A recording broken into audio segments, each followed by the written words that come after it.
Hello friends, welcome back to my channel. और आज मैं आपको क्लास 7 के इतिहास के पहले चैप्टर के बारे में बताऊंगी। 1000 वर्षों के दौरान हुए परिवर्तनों की पड़ताल। ये मैप दिया हुआ है, आप देख सकते हैं, इसको ध्यान से देखिए।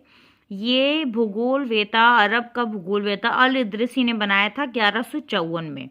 और उसने क्या किया था, उसने एक बहुत बड़ा मानचित्र बनाया था, उसका ये एक हिस्सा है। बट उसने क्या किया था, दक्षिणी हिस्से को उत्तर में बनाया था और उत्तरी हिस्से को दक्षिण में बनाया था। आप देख सकते हैं कि श्रीलंका उन्होंने कहाँ बनाया है, ऊपर बनाया है, सी।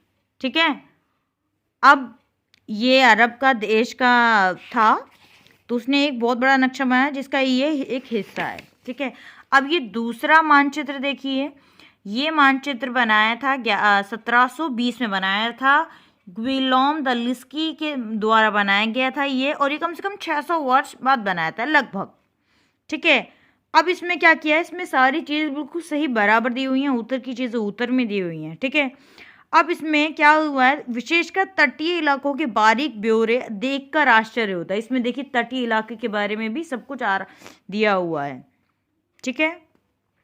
आगे इतना ही महत्वपूर्ण एक और बात है कि दूसरे युग तक मानचित्र आंकन का विज्ञान ही बदल गया। जैसे हम एक समय पर होते हैं तो तब की कला स्किल सब अलग होती है और बात की अलग होती है। इसी प्रकार मानचित्र बनाने की जो विधि है, विज्ञान भी वो बदल गया। इतिहासकार जब बीते हुए युगों के दस्तावेजों, नक्शों, लेखों का अध्ययन करते हैं तो उनके लिए सूचनाओं का संदर्भ, विभिन्न ऐतिहासिक पृष्ठभूमि का ध्यान रखा जाता है। जैसे हमें पहले हमें कम इंफॉर्मेशन होती है, फिर हमें ज़्यादा होती है, फिर हमें स्पष्ट तौर से होती है, ऐसे बदलता रहता है सब समय के साथ। अब हम पढ़ेंगे नई और पुरानी शब्दावली। अब शब्दावली से मतलब है कि शब्दों का अर्थ यहाँ पर क्या क्या है।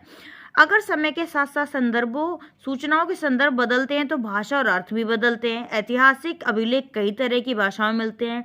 ये भाषाएं भी समय के साथ साथ बहुत बदलती हैं। उदाहरण के लिए मध्ययुगीन फारसी और आधुनिक फारसी भाषा से भिन्न है। अब क्या करें, मध्ययुग की जो फारसी और जो आधुनिक फारसी वो अलग है।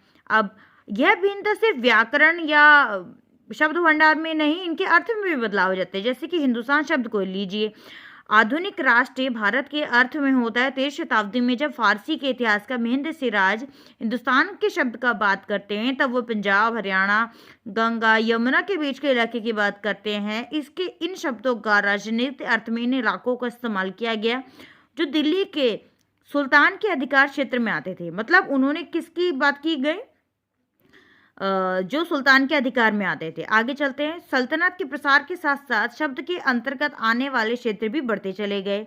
अब उसने क्या किया, सुल्तान के अंदर जो जो जीतता गया वो उसका अधिकार क्षेत्र में आता चला गया। लेकिन हिंदुस्तान शब्द दक्षिण के समावेश में कभी भी नहीं आ पाया। इसके विपरीत 16वीं शताब्दी के आरंभ में बाबर ने हिंदुस्तान शब्द का प्रयोग भूगोल, पशु पक्षु और यहाँ के निवासियों की संस्कृति का वर्णन करने के लिए किया गया। बाबर ने बोला ऐसा। यह प्रयोग 14वीं शताब्दी के कवि अमीर खुसरो द्वारा प्रयुक्त हिंद के कुछ समान महसूस होता है, मगर यहाँ भारत को एक भौगोलिक और सांस्कृतिक तत्व के रूप में पहचाना जा रहा है।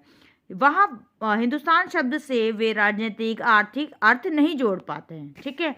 तो हम आज जोड़ते हैं, किसी भी शब्द का प्रयोग करने से इतिहासकारों को बहुत